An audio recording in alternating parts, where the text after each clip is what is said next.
Ramsey lives a debt-free life, but he has a business empire. He has a whole lot of money coming in, so he can self-fund everything about his life, and he don't have to worry about debt. The one thing Yep. that when you go down the path of following Dave's plan, you quickly start to realize, oh, this plan is only going to get me so far because it's a defensive plan. It helps you clean Mm, up what you have in the negative. It does say, build on the back end of the steps, build wealth and give. But at the same time, you look at the plan, but then you also have to look at how Dave is living his life and how he lived his life and how he got to where he got. It's not a good, it's not a bad, the facts. Dave implemented these steps, and Dave has never worked a regular job. mm. So Dave has put himself in position to be a businessman, generating significant amounts of money to where you can self-fund everything. I'm but if you are a W-2 worker, 9 to 5 worker, as they say, it's you still can do that, but understand it's gonna take you a very long time to get where you're going. And it's just because you're not making that type of money. It hits a little bit different. You're making $50 million a year, $100 million a year, or $25 million a year cash, and then you got operational like all that stuff. Like it hits a little bit different. For Then sure. you making $50,000 a year talking about, oh, I'm paying cash for everything and I'm gonna be live a debt-free life. And so is a balance there. So you just everyone has their journey, everyone has their passions. But in this the point of this segment is I just want to give you the context of who Dave Ramsey is, has helped millions of people, has helped me get to where I need to be. It has helped you. Uh, Yep. and so the plan works, but it depends on what level you're trying to play at, what game you're trying to play. Getting out of debt, working on the budget, decent. It's pretty good. What is financial freedom? So Mr. Day say 15 ways to achieve financial freedom by Ramsey Solution. What is financial freedom? Financial freedom means you get to make life decisions without being overly stressed about the financial fallout of those decisions. That's because you're financially prepared for whatever life throws your way. You have no debt, you have money in the bank, and you're investing for the future. I'm saying you don't have no bad debt. I'll say bad debt. I know bad debt, good debt. They say it's not really such thing, but I understand the concept of that because sometimes I've met people that leverage real estate investing and they call it good debt. I don't really put the good or bad debt on there, but you definitely don't. Consumer debt, I think, is you want to keep that to a minimum. Right. In other words, you control your finances instead of being controlled by them. When you have financial freedom, we prefer to say financial, they say financial peace. You have options. You don't have to wonder if your bank account, kind of like what you said, blah, blah, blah. Let's move on. How to achieve financial freedom, according to Dave Ramsey. As we know, let's get this out the way right now, whether you agree with these 15 or not. It's not a get rich quick strategy. It's not a get rich quick scheme. It's no way to do it quickly and it be sustained. One, learn how to budget. That's simple enough. It's pretty basic, elementary on the individual level and company's budget. So I don't have no qualms with that. Two, get out of your life. Get debt out of your life for good. I agree. I'm gonna Well, say consumer get debt.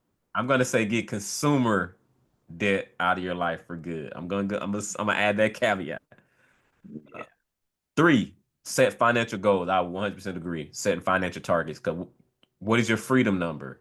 Like understanding what is your freedom number. Like if you want to invest in the stock market and leverage the 4% rule on the drawdown on that, what like are you doing a fire movement, which you typically would have a high income and you just pile a lot of money in the stock market? What is your freedom number? Or what is your freedom number on the real estate side? How many rentals you want to get? What is your, like whatever that thing is for you. So anyway, targets, money targets is really important.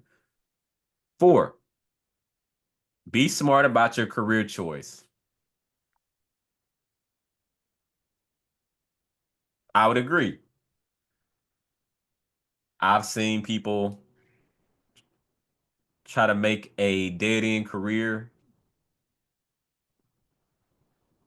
try to make lemonade out of a dead end career, and it's just not there. It's not there. You got to make the change if you want more money. And maybe it's not through maybe it's the career and then like leveraging that skill set that you build through the career and doing something else. Everyone got their journey. Everyone's not gonna make six figures, but you don't have to be the one that don't make six figures. That's all. I just always say that because you'll have people say, "Well, everybody can't make six figures. Everybody can't make." Right. Because here's the thing: even the folks that do make six figures, which is a broad statement, just because of their lifestyle, they still live check to check. A lot of them Mm, still live check to check because they just have a lot of nice things now. for Five, sure. five, save money for emergencies. Hey, that's you right there. Hey, would you agree? Definitely would. You living proof to that. Testimony. Testimony. Six, plan for big purchases. Mm, Sinking, that means, what does that mean? What does that look like? Sinking fund. You can create a sinking fund. Maybe you need to have some, maybe you're about to get married. Maybe you have a big expense coming up where you know you need to eventually replace your car or you need to Yep. any other big purchase. It's self-explanatory, but just put it in the sinking fund, plan for it, micro save it up to plan it out. It's just about planning.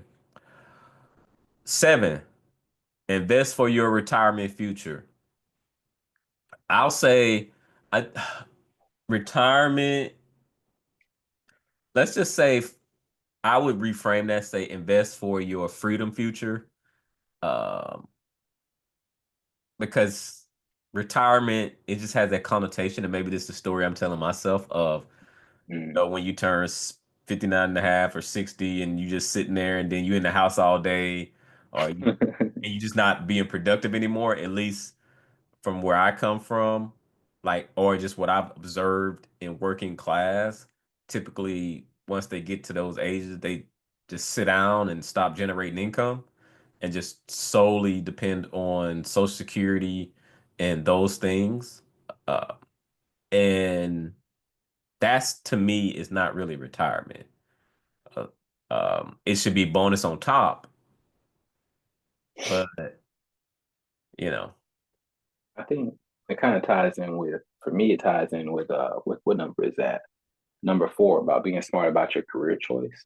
I think mm, that you should, because when I heard that, the first thing I'm thinking about is, well, A, of course, you want to make sure the income potential is there, and just be aware of the income trajectory, both in the beginning and long term.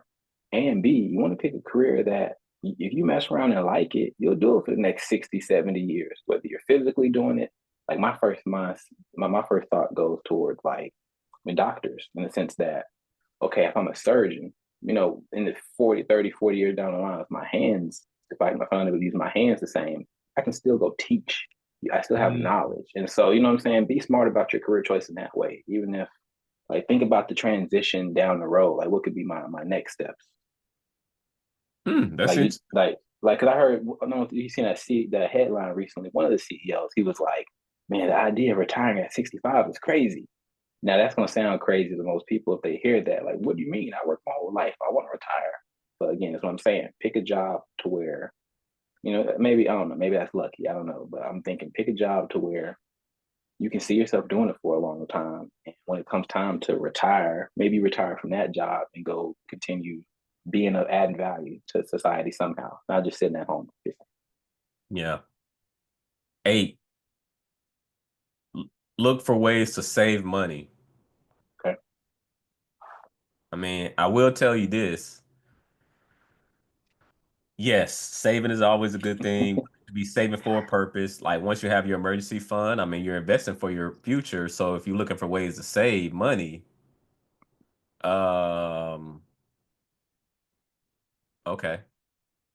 I think there's always going to be ways to save. One way I would maybe change it is to say look for ways to not overconsume, and that's more personal. Whatever that means for you, um, on a personal level, decide what overconsuming is. You know when you're doing too much.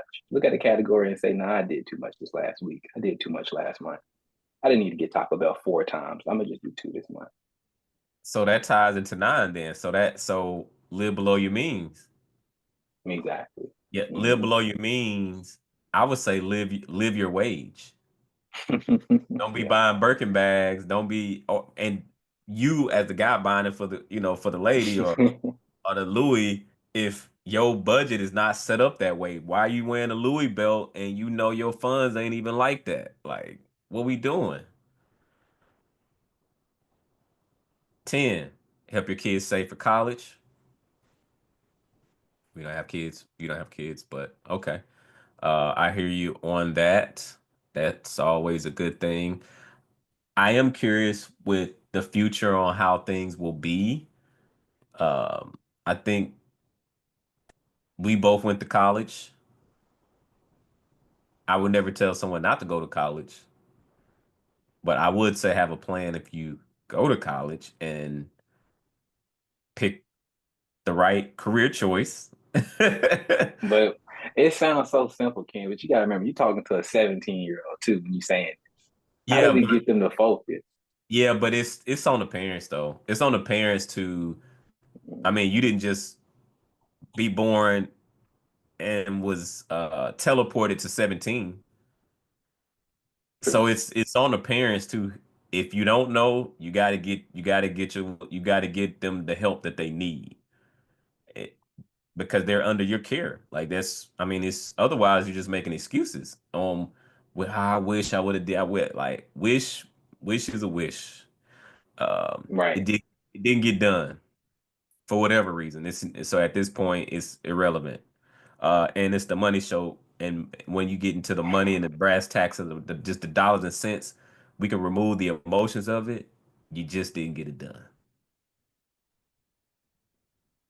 That doesn't make you bad. You just didn't get it done. And now if they go to college, they probably, unless they get a full ride like you'll be in a whole bunch of debt like me, like I was, like the old Ken. So that's funny. You got the yin, you got two examples. Okay. Pay off your mortgage early. It's debatable.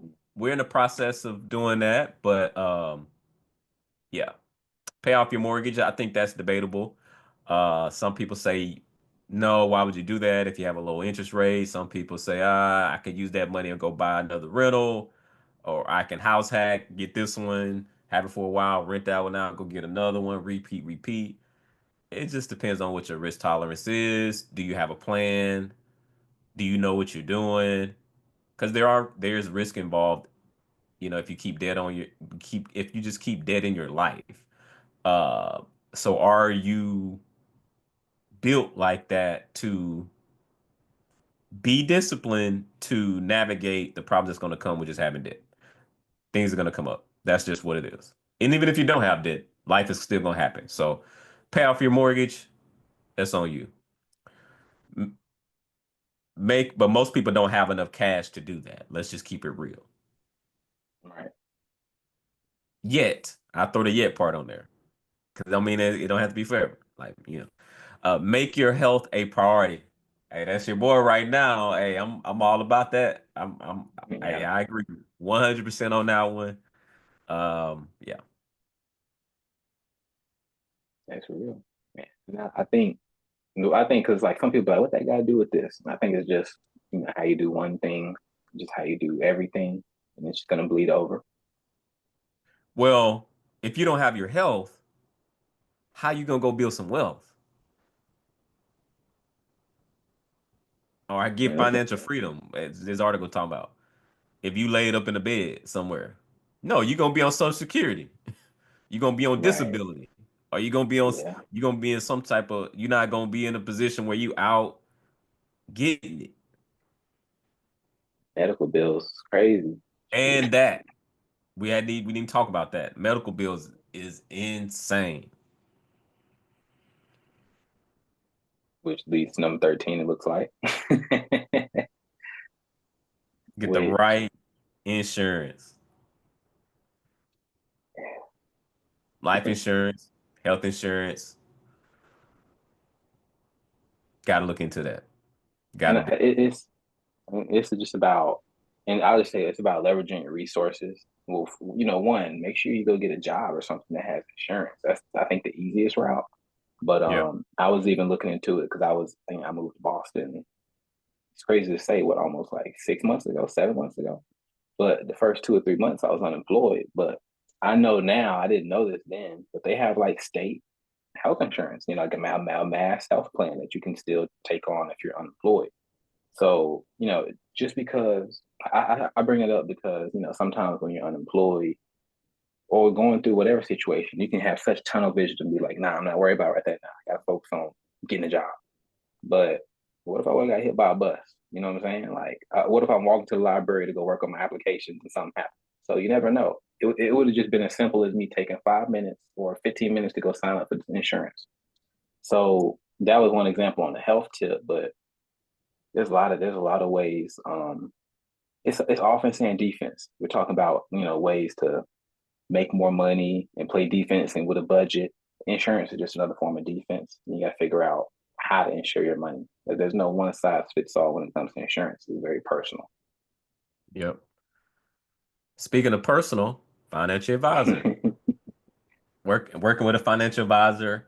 I have a I would say probably most first of all, a lot of times you need to understand how financial advisors get paid, and that's not a bad thing. You need to understand what you need to find somebody that's a teacher, someone that can educate you on things, but understand when they are managing your money, they are getting management fees off your money, but and they're not responsible for like if you losing money or you making money.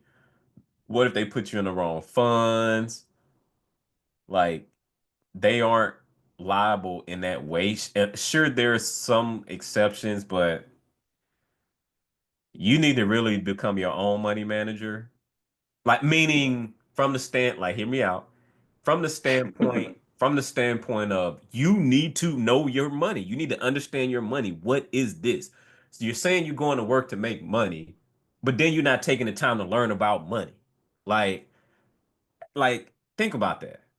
The thing that you're saying you're going to make, you go get it, and it's just you don't quite know what's going on with it. You don't know how it works. You don't have a budget. You in debt. You're not setting goals. You didn't pick the right career. So even when you're making money in your career, you don't have an emergency fund. You're not planning for big purchases. You're not saving for your retirement. You just not being intentional. So you're not saving. You're not living below your means. You ain't even saving for the kid. And then you ain't even paying off the mortgage early. You barely paying attention to your health. Your insurance not right. So it might be wise to get someone in your corner to help you put together a baseline plan, whether it be a fiduciary or someone that can get you on the track because it's very simple, but that's like anything else. It's simple to lose weight, but I got a coach for the accountability. And so Mhm. financial advisor, I'm not going to talk against it, but just understand, just be informed. The same way, Ken, that you were getting the support from the mechanic or what have you, and you was chat GPT and what is this? Don't just let people tell you stuff. Look it up, verify, understand. No, no, no. What does that mean? Can you break that down for me? Let me and then go and look and reference. Like be a student. Don't just be letting people, it's your money. They work Yeah. for you. You don't work for them. It's so like as long as you have that mentality when you going into the relationship in terms of identifying a financial advisor or any other professional, doctor, insurance agent, financial advisor, any of them, they work for you. A lot of times people have it the other way around, and just because they are knowledgeable in this area, you just take everything that they say for face value, and that's just not how I work, and you shouldn't work that way either. Agree. GPT is a good. It's funny you brought that up. But yeah, and it's funny. The mechanic, he was like, "Okay, I'm gonna try something, and you give it a go when I tell you." He started tapping something. I'm like, What is he doing?" But of course, I'm not doubting it because I don't know no better. But I'm like, okay, I'm gonna try it. And it's funny. Afterwards, I'm asking GPT, and GPT is like recommending what he tried. So I'm like, okay, I feel better knowing. I now I know what that is. It's not just because I'm not just in the car trying to be serviced. I'm trying to learn too throughout this process because I'll tell my wife. I said, you can't have car problems without a car. You know what I'm saying? When you look at it like that, it's what come with a Mm. car. What you going? I used to have walking problems. I used to have to figure out bus routes. So I ain't gonna trip on this. But man, it's on to the point of having a financial advisor though. When I hear that, I think I would caution people: don't just walk into. I'm not gonna say the company name. Walk into a company. Don't walk into any company because, like you said, a majority of them are salespeople, but that's okay. Don't rush to them first. My thing is just start with that curious nature and hit Google first. Start asking questions. Hit Chat GPT and don't trust Chat GPT for stock information or nothing like that, something to somewhere you could lose your money. But start with a genuine sense of curiosity about your money. Like you said, you have to be invested in your money, not you know what I'm saying? You have to be curious as to what's going on. You can't. It's not something you can set and forget. There's plenty of stories from these celebrities that made tons of money. They trusted an accountant. Some accountants, oh, well, they're an accountant. They have a CPA. They're a CPA. They got their licenses. They must be legit. I learned working at my last job. That's not always the case. You'll mess around. I remember I was in the parking lot with one person. They're an accountant. I looked them up before I went in, to be informed. I'm seeing lawsuits and stuff. I said, Yeah. oh, wait a minute. Did So now it you hit end up different if going in there, or you say, I ah, went in. I still went in. Shoot, I said, oh, hey, he's still in business, so whatever. yeah, But now it hit different. If he's something door in my face, I don't care. I use a criminal anyway. I'm okay. He might have did me a favor, but nah. Just point is, don't. My thing is build a team too. Don't just have one source. Build you a team. facts. Last but not least, be generous with others. But I will say you can't pour out of an empty cup. So I've witnessed it. I've seen people broken and broke, and the money that do come in, they just giving it away. Mm. And that goes back to your point that you said putting your mask on first. And you just, I love just doing things for people. You ain't got no money. Like you don't have no money. So it's a balance there, but and as we always say, it's always assets over liabilities.